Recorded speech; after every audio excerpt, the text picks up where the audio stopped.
Well, hello, everybody, and welcome back to another episode of the Ricecast. My name is Anthony Russo. I'm here with Dr. Pastor Willie Rice, and we are in the Tampa Bay area, home of the NFC South. Yes. Champion. 3 times in a row. 3-time in a row. Don't look at the record too close.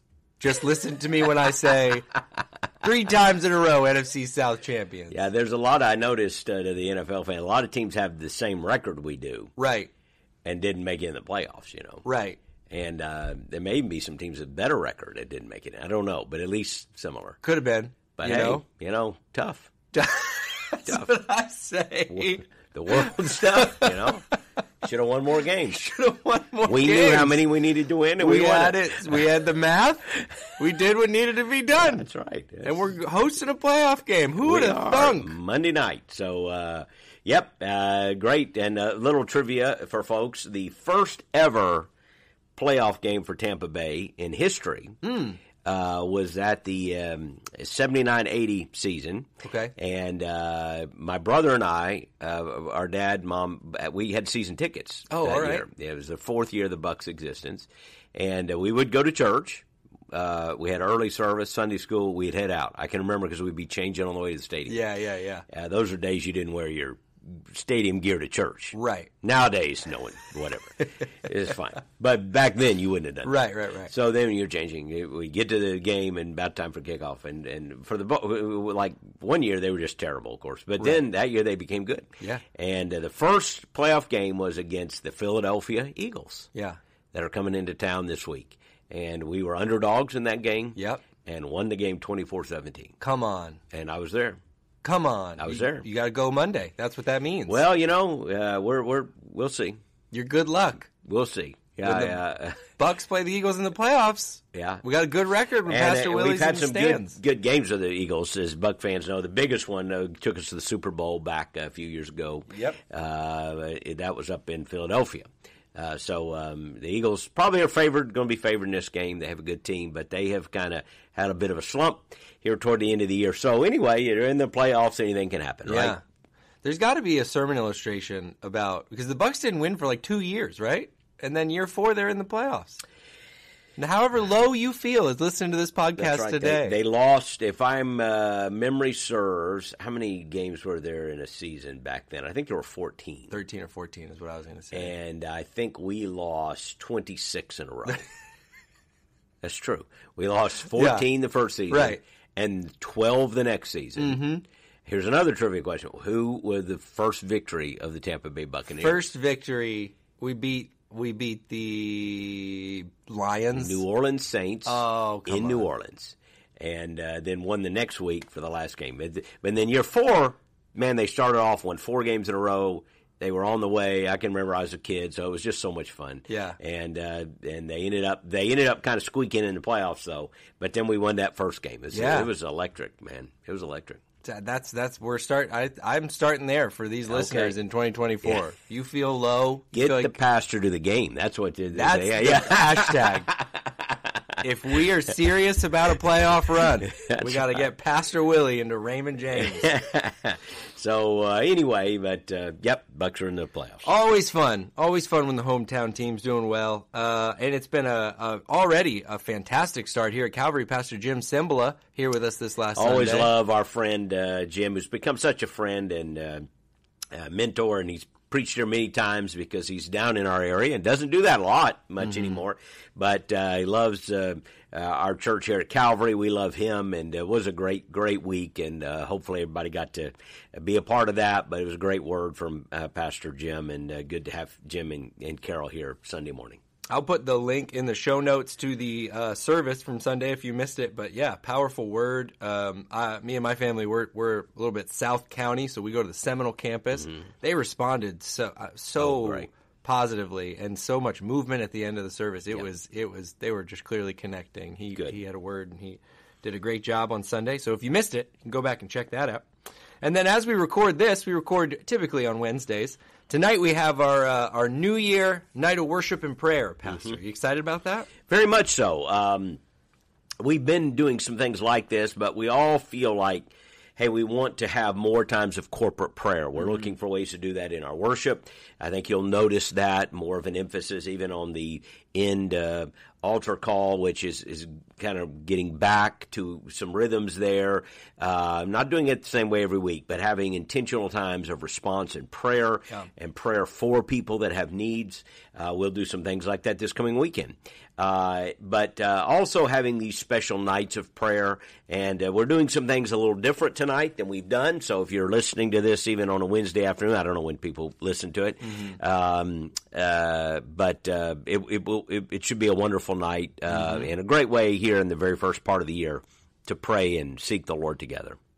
I'm really looking forward to it. As we've kind of talked through and prayed through the night, it's going to be at every Calvary campus. So every campus will be meeting on their campus from 6 to 8 tonight. We will post this in the afternoon, but I know it's quick. Not everyone listens to it straight away. But we are going to stream here from Clearwater, so if you miss it, you can watch it. You can check it out if you are otherwise detained this evening. But it's going to be a great night, and I do love the focus on prayer. I love we've talked a lot about starting this year, kind of talked about this first month as a real focus on spiritual growth. And prayer is one of those habits I feel like, as I was thinking about talking about it today, I was just going through in my head, when you commit to reading the Bible, if you'll take the step to do that, there are a lot of tools that kind of, there's the free Bible app, there's reading plans we've shared. We're even tonight going to have a devotional written by the team here at Calvary to kind of help you really try to get in there with you and help. But prayer seems to be one that maybe I'm preaching to myself, talking to myself here, but that one is tough to get and stick with. It seems like it's a personal commitment, something you got to dive into. Am I way off on that, Pastor? Or you think it's a tough discipline? No, I think many people would say it's one of the hardest of the disciplines, and it's so very important. I think the older I get, the more I think that the devil will just do about anything he can to keep us from praying. And it is a challenging discipline for many, many reasons. And it's just good for people to be able to admit that, because I think a lot of people feel somewhat embarrassed about their prayer life or ashamed. Like, I can't do what I hear of somebody praying, and deep down they're like, but I know I don't do much of that. Right. And I think there are multiple reasons. One is because it's hard work. It is a discipline and a focus of the mind to think about spiritual things. It takes work. It takes being in a place. If there's any kind of, I'm not talking about just quick prayers, when you're driving your car or whatever. I'm talking about a time of concerted praying. It takes the preparation of eliminating distractions. So that creates all the questions of, when am I going to do this? Where am I going to do this? How do I go about this? And people are busy. I get it. From the moment they get up to the minute they go to bed, some people are checking their phones. I mean, they're not even fully conscious, and they're checking their phones, right? And you know that because just look at their Twitter. I mean, you can see what they're putting on Twitter. Surely they're not really conscious. So, people are just, So, but our lives are full of distractions. And in all seriousness, it takes a moment, it takes work to say, okay, for even 10 minutes, even 15 minutes, to be in a place where I'm not going to be distracted. And if you're a mom or a dad and you got young kids, how hard is that, right? How hard is that? So it takes work. Secondly, I think just even if you have all those other things done, the idea of just concentration. We, again, have come up of an age where we want, quick messages, commercials, advertisers know they got to hit you quickly, marketing. So our brains have been wired to this immediate stimulus, next thing. Right. We got remote control, boom, boom, boom. So mentally to stop and think about God, to focus on God.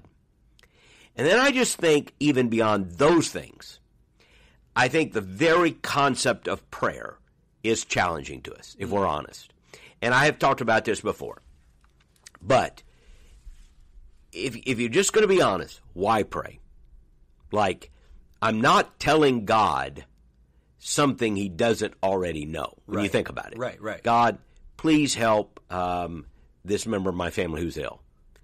Do you think God is going, wow, I didn't know that. Thanks for letting me know. I mean, we know God already knows, right? Like, don't we think he knew they were getting sick before they ever got sick? And right. So, like, what do we do? Hey, God, just so you know. Right. Are we trying to twist his arm? Right. Is this idea of a reluctant, somewhat sleepy deity that we need to rouse up with our language? And no, that's how pagans pray. Mm-hmm. That's not the way God is. Mm-hmm. So what are we doing in prayer then? People can ask. Like, I'm going to ask for what I need. Does God not know what I need even more than I do? Right. Like, so even when I'm praying about what I need, I'm not telling God anything he doesn't know. Prayer is not about informing God. Right. So it's why a lot of scoffers will look at prayer and go, that's silly. Yeah. But the truth is, even Christians who would not scoff because we know the prayer is important, we think about it and think it can't be that important. Yeah. It can't be that important. Yeah.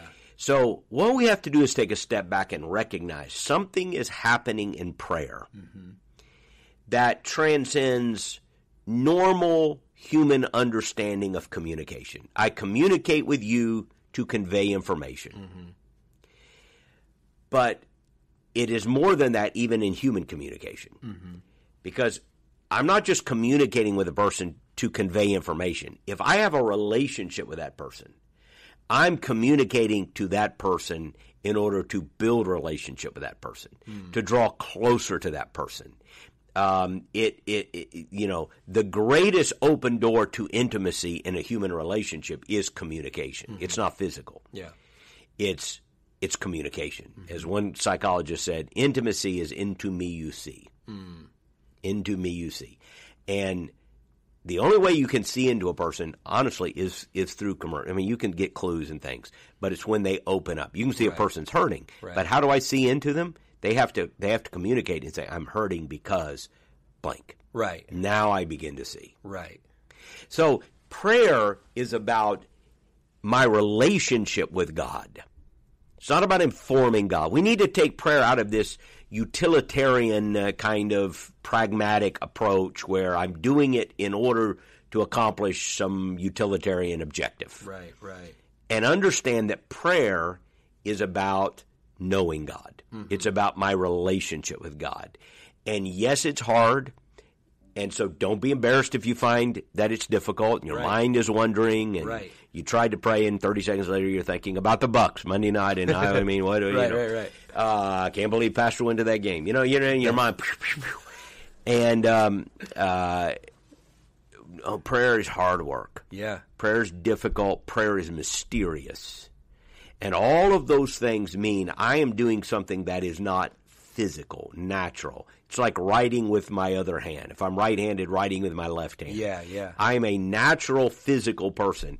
Prayer is a spiritual exercise. I'm writing with the other hand. Right. And it feels weird and it feels odd, and I don't even think I do it very well. Right. That's where most people are. It's so true. There's so much truth in all that. And I think what's so interesting about that, you pointed this out recently, is it, and yet, all of those things, right? We don't really understand what it is. We don't really understand all the exact minutia of how this all works or whatever. And yet, so many people would state it is the most natural response when you are in a time of great need or a time of hopelessness, right? So as much as it might be hard on an average Tuesday, and you might have all these like things in your brain that are in the way, when you're in great need, boom, so natural. Why? And the answer, and that's a great illustration, because in that moment of desperation, right, a person realizes there are things I cannot control. Yeah. There is a help I need beyond myself.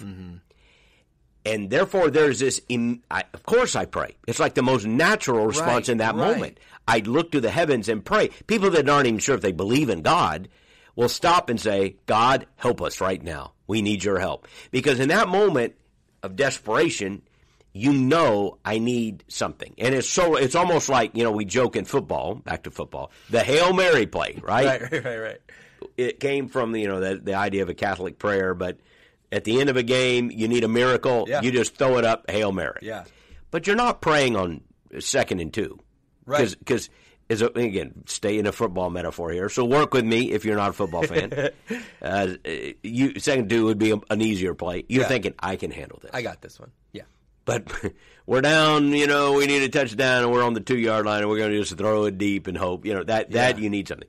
Well, in life, it's sort of like that. Yeah. And when people are facing desperate situations, they intuitively pray. But here's the reality. Most of us go through life as if we don't need God's help most of the time. Even most Christians. Most of us are not hungry. Most of us are not worried about where our next meal is coming from. Not saying anything, not disparaging. The reality is, that's right. In fact, how many of us listening to this podcast woke up this morning and go, I don't know how I'm going to eat today? Yeah. So we know how we're going to eat today. It's just we're going to eat good or bad, or we're going to eat big or small, or whatever. So because we go through life assuming we do not need God's help, because it doesn't appear we do a lot of things. There's not this urgency of prayer. What a consistent and healthy prayer life would do is it would bring us into a place of daily reminder, of constant reminder that I do need God's help. It is the confession, man cannot live by bread alone. Okay, maybe I can handle the 2nd and 2 play, I think, or maybe I'm going to eat today, whether I pray or not. Yes. But I can eat. I can make the 2nd and 2 play, or whatever the picture of doing something fairly achievable is. Yeah. That is not the life God has for us. He has so much more for us. So we need to seek Him in all things. Yeah. So just because you can provide for yourself today, okay, you're doing that, but you're still missing what God has for you. Yeah.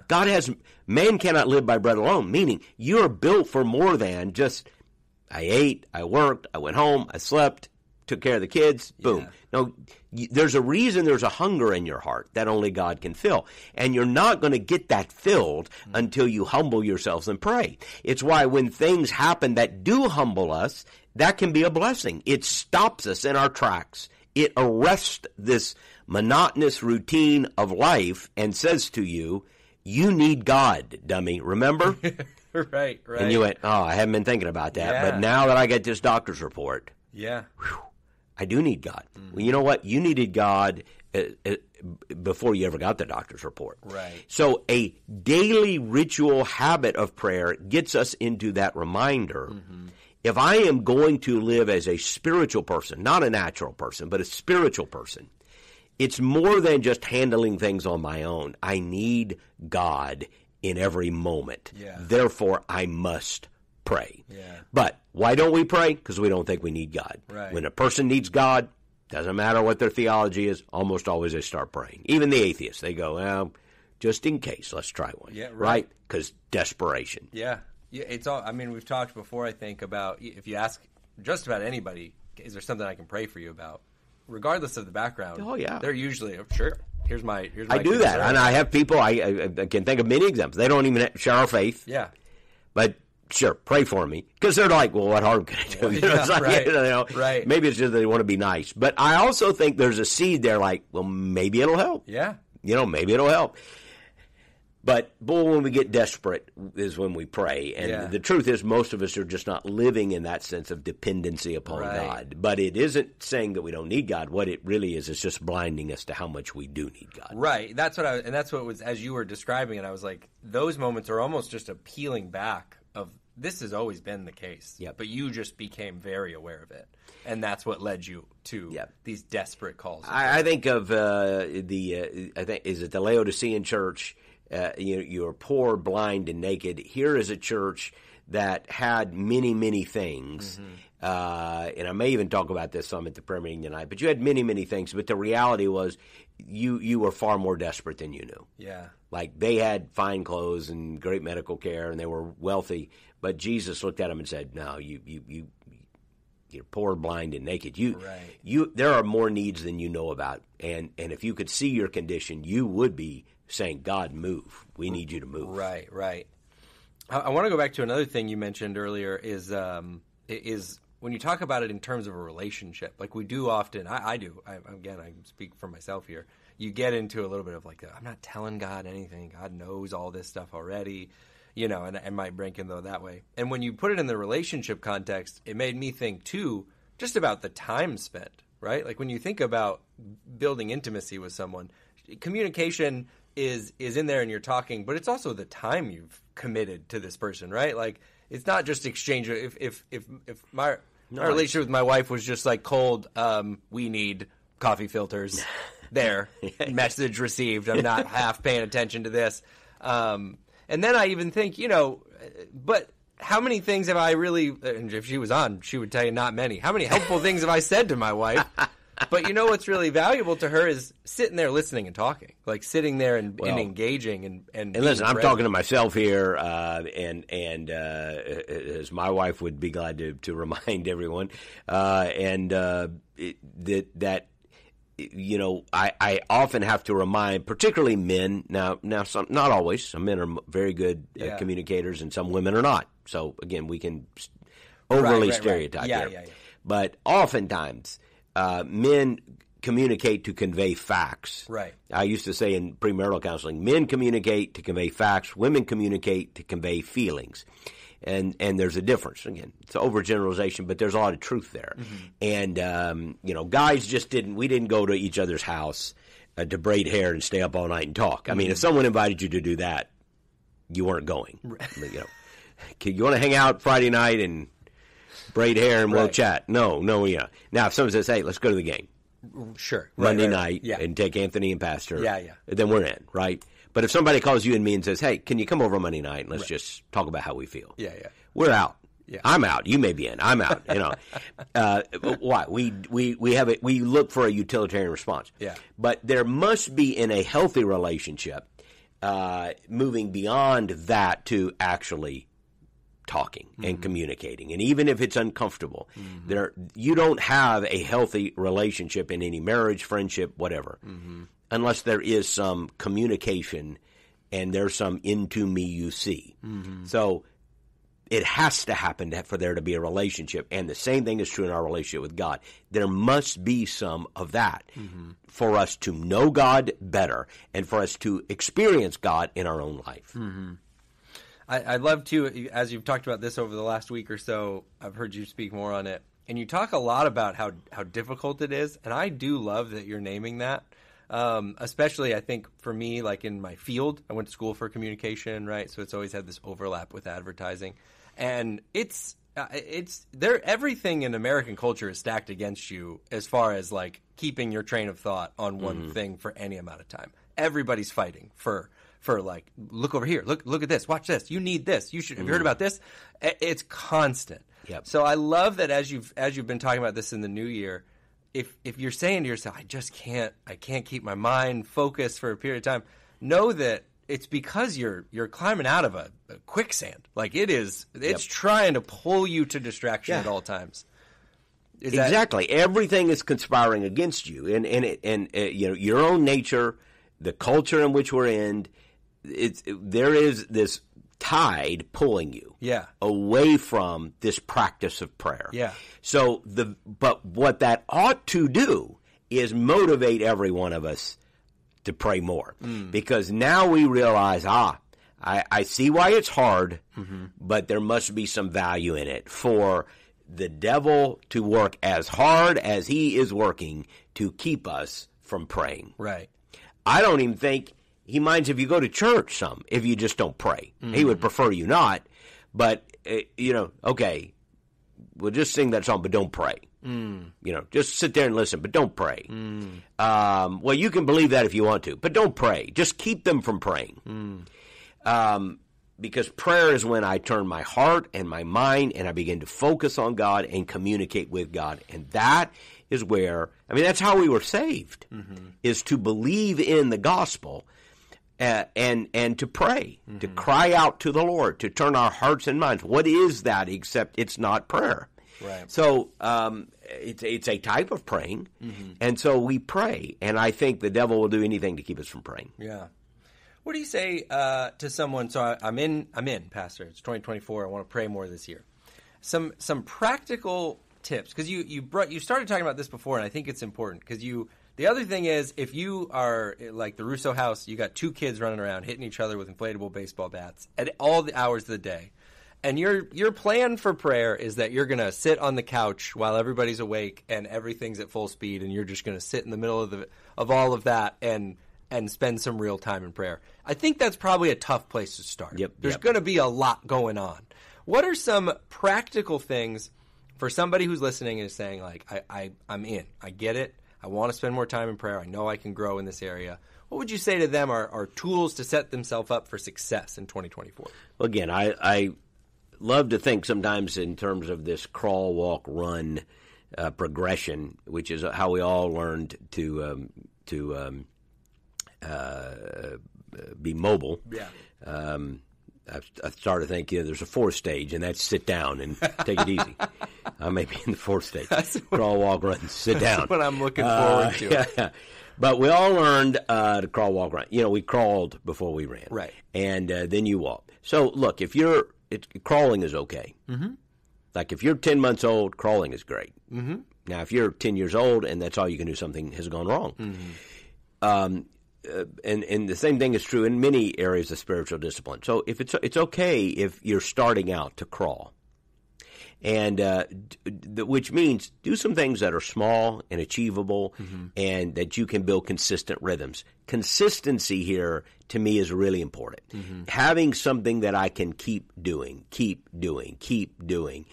because if I keep crawling, before long you're going to start walking, and so forth. So. The idea of ritual or routine is helpful here. And by that I mean just habits. So, again, you have to decide what comes first, right? First in our budget, first in our day, first on our budget list, all these things. And for me, putting God first is just imperative. I know some people will tell me they're not morning people, and okay, that's a possibility. And I'm not fussing if it works for you to do it at noon or in the evening. Hey, if it works for you, great. Right. But there are verses about how Jesus went out early and sought the Lord, and in the morning I will seek thee. And it's just something about giving God the first moments of the first hour of the first day, or whatever.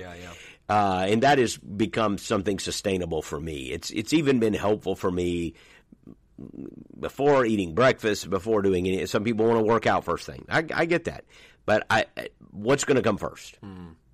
Something's got to be first. 1 to 10, it's got to be a 1. And I just find great help in saying God is first. God is first. Yeah. First moments of the day are in His Word. First moments of the day are thinking about Him. First moments of the day are praying. And because you can do that before everything else. I realize for some families it's problematic. You got to budget when people are getting up and so on and so forth. And again, if you have a different system, works for you. But you do need to say, I'm going to prioritize this. Right. And so whether it's in the evening or in the morning, I just find it's easier to do it in the morning. Right. But when are you going to prioritize it and have that time with God? And maybe it's a small time. But the consistency, to me, is critical here. And don't worry about if someday it doesn't feel like anything. Don't worry about the feeling. Worry about the practice and the discipline. The second thing I would say is, if you're learning, is get a guide. This is why this 21 days of growth is so helpful. It is a simple guide to read through a Bible book and to pray. And so I would say get the 21-day guide, either off of this podcast. You'll probably have a link. We are giving it out tonight, Sunday. The physical copies online. Get it, and if you're starting, start there. Yeah. That's where I would start. I would just start reading a few verses every day. There's a meditational thought, and then just a prayer. Yeah. There are a lot of things you can do, and we could do a whole podcast on personal rituals in prayer. People keep a prayer list that they can access. Right. And so there are a lot of little habits that you will learn as you pray. But the main thing is to get started, to prioritize this, to get started, and have some guide that kind of helps you as you begin to pray. Right. So what I'm hearing you with the prioritize, you're saying for you it's in the morning. I know a lot of people say I'm a morning person too, so that's that's a good window. But you're saying when you prioritize it, you're going into the day saying this is when it's going to happen. Right. Like, because that's one thing I hear people say, I'll pray at some point today. You probably that not. That doesn't happen. Yeah. There needs to be a prayer time, and I think a place, that's your place. And again, I get it. We raised 3 young kids. Well, they were young when we raised them, but we raised 3 kids. I get it. It's hard. Yeah. I get it's hard. Yeah. But you know what?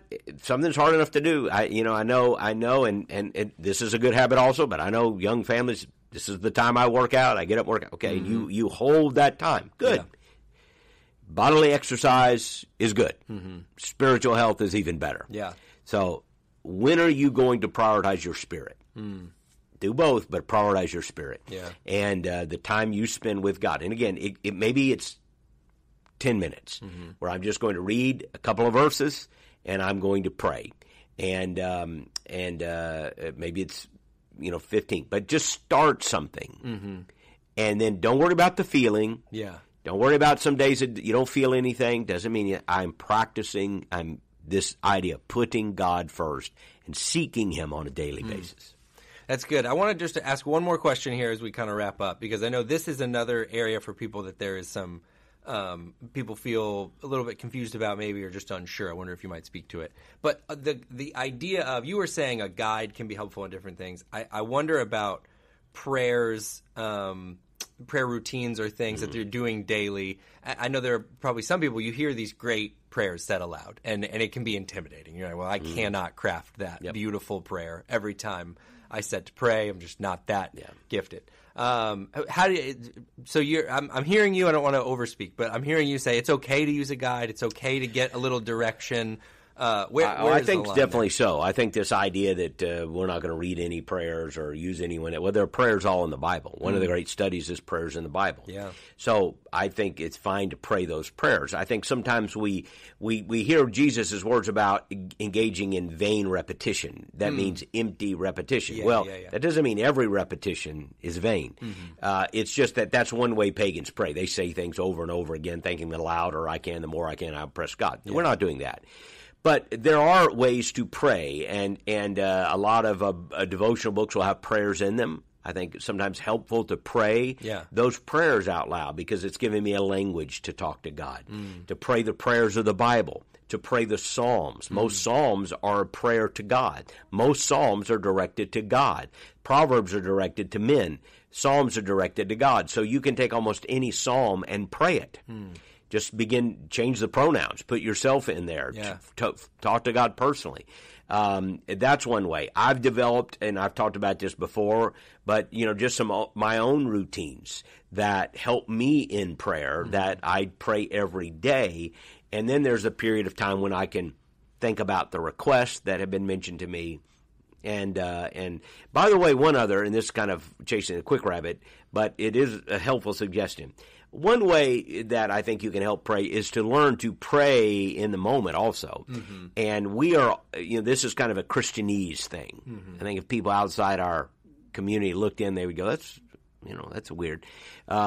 People will say something like, the way we share information is, hey, be praying for Joe. Sometimes people gossip that way, which is not good. Be praying for Joe, but what they're doing, just tell you what Joe's doing. But sometimes people will stop you and say, hey, I appreciate your prayers for my daughter, or my prayers for my mother, or whatever. Here's what I encourage you to do. Pray right there. Just stop. Say, I'd love to pray. Can I pray right now? Yeah. Stop, pray. Just give me 30 seconds. Yeah. First of all, it's an immeasurable blessing to the people you pray for. Yeah. Pray for them by name if you can, and just lift them up. Then, you don't have to worry about it if you forget it. Because sometimes you say, I'll pray for you, praying for you. You mean it. You're trying to be nice, but you don't. Yeah. You forget about it. You 30 minutes later you came, well, who was that? Right. And what was going on? So pray right then. Yeah. You're more likely to remember it, but even if you forget later, you prayed right then, and it meant so much to that person. Right. So pray in the moment. Wouldn't it be wonderful? And we do see this a little bit. You're walking around our church campus on a weekend, people are praying all over the place. It's just a natural part of who we are. Like you're in the lobby, and over there's a couple of folks praying for this person. So pray in the moment. Pray in the moment. Pray on the spot for people. And that also just keeps prayer. To me, if you have a time of prayer every day, then you want to sprinkle in prayer throughout the day. Right.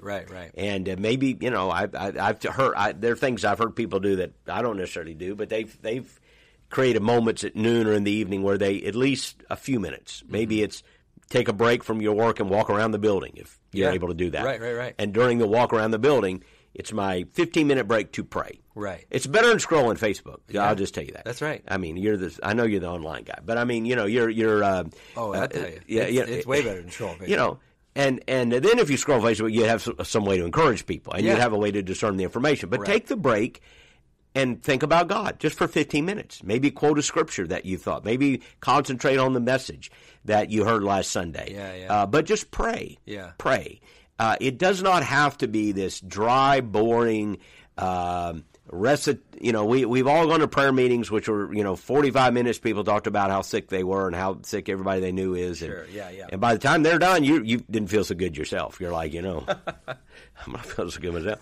And we should pray for the sick, by the way. Oh yeah. But what we do there is we just lift up all these very physical needs, and we're not praying about anything beyond that. Right. And then we have 5 minutes of prayer for people I don't even know, and it just becomes dry and rote. Yeah. And there's no reason why people quit going to those kind of things.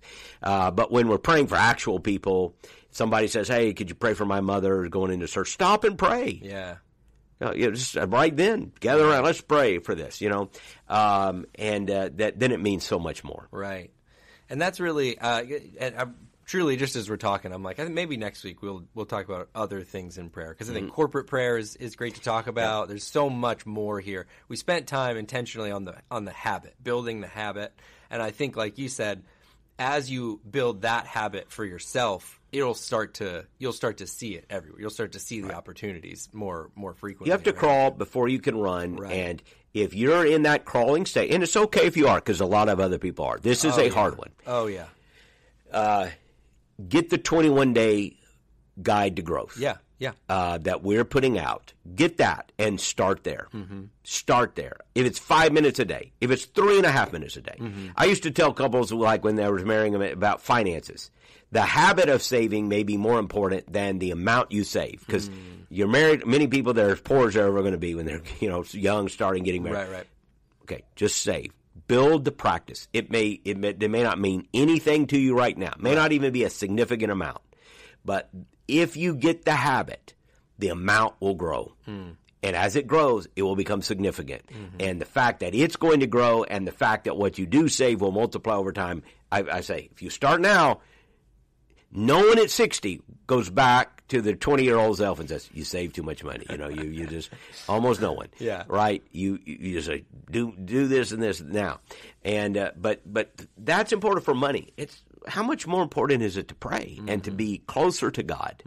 So learn to pray. Build the habit of prayer is what you're saying. And if we can do that today, and with the 21-day guide to growth, this is a good start for you. Yeah. And if you're doing other things, do it with us anyway. It's a beautiful thing to do it with the rest of your church family, just to be an add-on for a few days for you. But we want you to begin to read the Bible. We haven't talked about that, but we want you to read the Bible and pray daily, even if it's 5 minutes.